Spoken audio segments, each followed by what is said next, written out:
சோழ நாட்டில் காரைக்கால் எனும் நகரில் தனதத்தர் எனும் வணிகர் ஒருவர் இருந்தார். அவர் வணிகர்களின் தலைவராக விளங்கினார். அவருடைய அருமை மகள் புனிதவதியார் இளமையிலேயே சிவபெருமானிடம் அன்புடையவராக இருந்தார். தனதத்தர் தம் மகளை நாகப்பட்டினத்தில் இருந்த நிதிபதி என்ற வணிகரின் மைந்தன் பரமதத்தனுக்கு மணம் செய்து கொடுத்தார். பரமதத்தன் சிறப்பாக வாணிபம் நடத்தி வந்தார். ஒரு நாள் பரமதத்தன் 2 மாங்கனிகளை தன் வணிக நிலையத்திலிருந்து வீட்டிற்கு அனுப்பினார். அப்பொழுது சிவனடியார் ஒருவர் மிகவும் பசியுடன் வந்தார். புனிதவதியார் அவருக்கு அமுது படைத்தார். அப்பொழுது கணவன் அனுப்பிய மாங்கனிகளில் ஒன்றை அவருக்கு அன்புடன் அளித்தார். பரமதத்தன் மதிய உணவு சாப்பிட வீட்டிற்கு வந்தான். மாங்கனியை இலையில் வைத்தார். அது மிகவும் சுவையாக இருந்ததால் மற்றொரு மாங்கனியையும் கணவன் கேட்டான். என்ன செய்வதென்று தெரியாமல் தவித்தார். இறைவனிடம் வேண்டினார். அருமையான மாங்கனி ஒன்று அவர் கையில் வந்து நின்றது. புனிதவதியார் அதனை கணவனிடம் கொண்டு வந்து கொடுத்தார். இந்த கனி முன்னால் உண்ண கனியை விட சுவை மிகுந்ததாக இருந்தது. இதை போன்ற கனியை நான் எங்கும் கண்டதில்லை. இது உனக்கு எப்படி கிடைத்தது என்று கேட்டார் கணவர். நடந்ததை சொன்னால் புனிதவதியார்.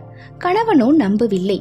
இறைவன் அருள் என்றால் இன்னொரு கனியை வரவழைத்து கொடு பார்க்கலாம் என்றார். எம்பெருமானே, இன்னொரு கனி கொடுக்காவிட்டால் நான் சொன்னது அனைத்துமே பொய்யாகிவிடும் என கூறி இறைவனிடம் மீண்டும் வேண்டிக் கொண்டார். இறைவன் அருள் கூர்ந்து இன்னொரு மாங்கனியை அளித்தார். அதை கொண்டு வந்து அம்மையார் தன் கணவனிடம் கொடுத்தார். அவன் வியப்புடன் கையில் வாங்கினான். அது மாயமாக மறைந்து விட்டது. புனிதவதியாரை ஒரு தெய்வமாக மதித்து விலகி இருந்து வாழ்க்கை நடத்தினான். வெளிநாட்டில் வாணிபம் செய்து ஏராளமான செல்வத்துடன் பாண்டிய நாட்டில் குடியேறினான். அங்கு மற்றொரு பெண்ணை மணந்து இல்லறம் நடத்தி வந்தான். அவனுக்கு ஒரு பெண் குழந்தை பிறந்தது. அந்த பெண் குழந்தைக்கு புனிதவதி என்ற தன் முதல் மனைவியின் பெயரை சூட்டினான். சிறிது காலம் கழித்து அம்மையாரின் உறவினர்கள் பரமதத்தன் பாண்டிய நாட்டில் இருப்பதை அறிந்து அவனிடம் புனிதவதியாரை கொண்டு போய் விடலாம் என முடிவு செய்தனர்.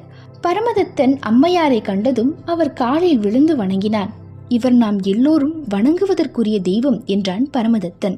இவர் எண்ணம் இதுவானால் இவ்வுடல் எனக்கு வேண்டாம். அடியேனுக்கு முதுமை தோற்றம் கொடுத்து அருள்வாயாக என்று கடவுளை வேண்டினார். கையிலைக்கு செல்ல வேண்டும் என்ற ஆவலினால் விரைந்து சென்றார் அம்மையார். அங்கு காலால் நடந்தால் தவறு என்று தலையாலே நடந்து சென்றார். அம்மையார் இறைவன் திருவடிகளில் விழுந்து வணங்கினார். அங்கு இறைவன் ஆடும் திருக்கோலத்தை கண்டு பதிகங்கள் பாடி மகிழ்ந்தார்.